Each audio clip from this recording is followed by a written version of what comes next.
projet de la route de la Voie de la Liberté, donc il y a déjà dans le projet la route de la voie, il y a ces deux dimensions. D'un côté la route qui est vraiment pour moi l'axe de communication tel qu'on peut le vivre actuellement en 2014. Et puis il y a cette voie donc, qui est vraiment la dimension mémorielle, commémorative, liée à cette empreinte laissée par l'histoire.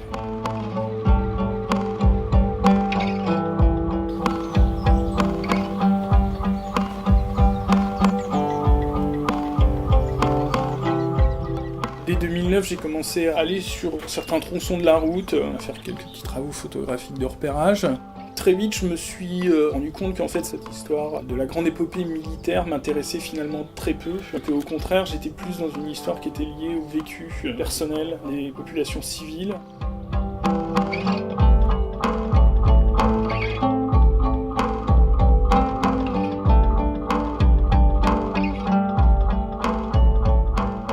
Le travail que j'ai mené, il y a vraiment ce volet documentaire sur le document historique, sur le témoignage, qui passe aussi par la cartographie. Et puis après, ce regard qui est purement photographique, aller sur les lieux pour les photographier, pour voir ce qu'ils sont devenus, prendre le temps aussi de discuter avec des gens qui vivent ces lieux au quotidien, qui travaillent dans des lieux qui ont été complètement métamorphosés après la guerre et qui ont retrouvé une vocation civile. Tout ça, ça a nourri le regard que j'ai porté sur la région pendant 3 ans.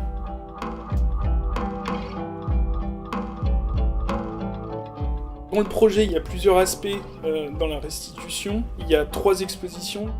Une qui a lieu à Cherbourg, au musée de la Libération. Une deuxième restitution qui aura lieu au FACT, au Centre culturel Colombier. Le 3e temps de restitution, il aura lieu à Bazouges-la-Pérouse, au village. Il y aura un autre aspect là, qui est lié à une action culturelle que j'ai menée avec des habitants de Bazouges qui ont été témoins de la libération. C'est un travail qui sera montré là, sous forme de bâches qui seront disséminées sur les murs des différentes églises de la communauté de communes. Alors que moi dans le temps, quand on était plus jeune, le marquis de Lafayette c'était un héros. Dans le Carrefour, non c'est pas au Fresnes celle-là, justement c'est plutôt là où vous avez vu Ça devrait être le marquis. Voilà. Parce que bon, c'est la Révolution française qui a transformé le marquis J'aimais beaucoup l'anecdote que vous me racontiez, comme quoi vous ne pouviez pas vous empêcher de raconter aux gens qui vous accompagnaient quand vous passiez.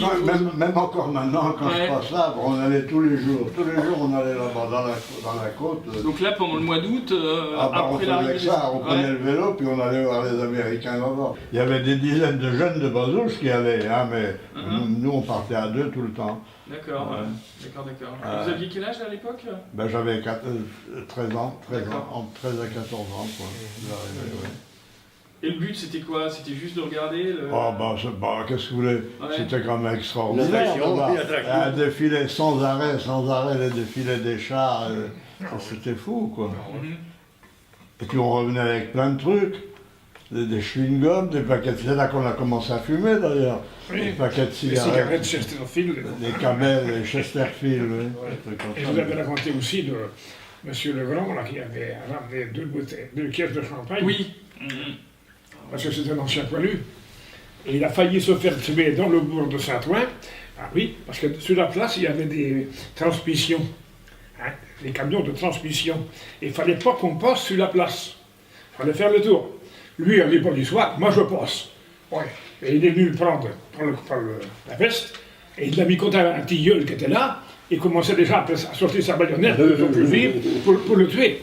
Et comme il y avait un officier allemand qui dormait dans sa famille, aussi où il y a des cris, l'officier allemand est venu, allez hop, stop. Donc c'est dit Verben.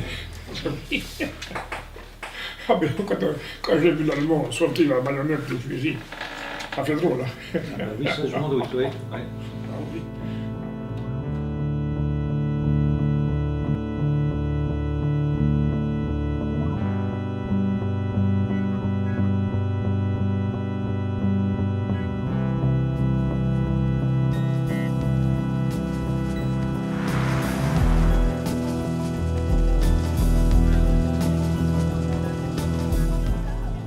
regard sur la photographie, il est plutôt dans une photographie assez spontanée et en même temps attentive à des détails du quotidien, à un regard sur une forme de banalité et une recherche d'une singularité inaperçue.